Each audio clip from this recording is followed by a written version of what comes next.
E rickshaw वरदान या अभिशाप। नमस्कार दोस्तों, मैं हूं सुमित और आज हम बात करेंगे एक ऐसे विषय पर जो हमारे शहरों की सड़कों पर छाया हुआ है, जो बन गया है आम आदमी का सहारा, लेकिन साथ ही साथ खड़ा कर रहा है कई सवाल। जी हां, बात हो रही है ई रिक्शा की। कहते हैं ना, हर सिक्के के दो पहलू होते हैं, वैसे ही ई रिक्शा भी है। एक तरफ जहां ये आम आदमी के लिए सस्ता और सुलभ सवारी का साधन है, वहीं दूसरी तरफ ये यमराज का दूसरा रूप भी बनते जा रहे हैं। तो आज हम ई रिक्शा के इसी दोहरे चरित्र को समझेंगे, जानेंगे उनके फायदे और नुकसान के बारे में। तो बने रहिए हमारे साथ। असुरक्षित सवारी। जब जुगाड़ से बने गाढ़ी दोस्तों, ई रिक्शा जब से आए हैं, तब से ही सुरक्षा को लेकर सवाल खड़े होते रहे हैं। कई बार देखने को मिलता है कि ये ई रिक्शा जुगाड़ से बनाए जाते हैं, जहां सुरक्षा मानकों को हवा में उड़ा दिया जाता है। कमजोर बॉडी, खराब ब्रेक और ऐसा डिजाइन जो जरा सी टकराहट में बिखर जाए, ये सब बेढी दुर्घटनाओं को न्योता देते हैं। कई बार तो लगता है कि ये ई रिक्शा नहीं, चलते फिरते मौत के जाल हैं। और इसमें कसूर सिर्फ बनाने वालों का नहीं है, हमारा भी है, जो इन असुरक्षित वाहनों में बैठकर अपनी जान जोखिम में डालते हैं।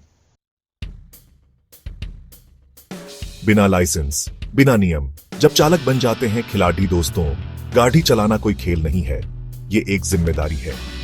लेकिन ई रिक्शा चालकों को देखकर तो यही लगता है कि ये सड़क को अखाड़ा समझ बैठे हैं। कई चालक तो ऐसे हैं जिनके पास लाइसेंस तक नहीं होता। यातायात नियमों की तो मानो कोई जानकारी ही नहीं है।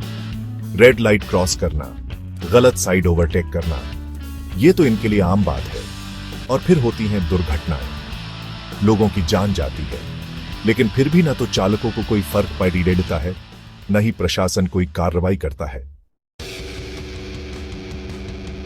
चैप्टर 3, सड़कों पर अराजकता।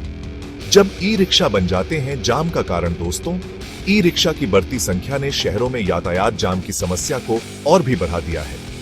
ये ई रिक्शा कहीं भी कभी भी खड़े हो जाते हैं। सड़कों के किनारे अनियंत्रित पार्किंग, गलत जगह से यू टर्न लेना, ये सब तो इनकी आदत बन चुकी है। और इस अव्यवस्था का खामियाजा भुगतना पड़ता है आम जनता को, जो घंटों जाम में फंसे रहते हैं। सरकार को इस ओर ध्यान देने की आवश्यकता है। ई रिक्शा के लिए पार्किंग व्यवस्था की जानी चाहिए और उनके संचालन के लिए सख्त नियम बनाए जाने चाहिए। चैप्टर 4, कानून की अनदेखी। जब नियम होते हैं लापता दोस्तों, कानून सबके लिए बराबर होता है। लेकिन ई रिक्शा के मामले में यह कहावत गलत साबित होती है। ई रिक्शा के लिए अभी तक कोई ठोस कानून नहीं बना है। ना तो इनके परिचालन के लिए कोई स्पष्ट दिशा निर्देश है और ना ही इनकी संख्या पर कोई नियंत्रण है। इसका फायदा उठाते हुए कई लोग बिना किसी डर के ई रिक्शा चला रहे हैं, चाहे उनके पास लाइसेंस हो या ना हो। सरकार को इस ओर तत्काल ध्यान देने की जरूरत है और ई रिक्शा के लिए सख्त कानून बनाने की जरूरत है, ताकि सड़कों पर बढ़ती अराजकता को रोका जा सके। चैप्टर 5, बैटरी, ईंधन या बारूद। दोस्तों, ई रिक्शा बिजली से चलते हैं, ये तो आप जानते ही होंगे।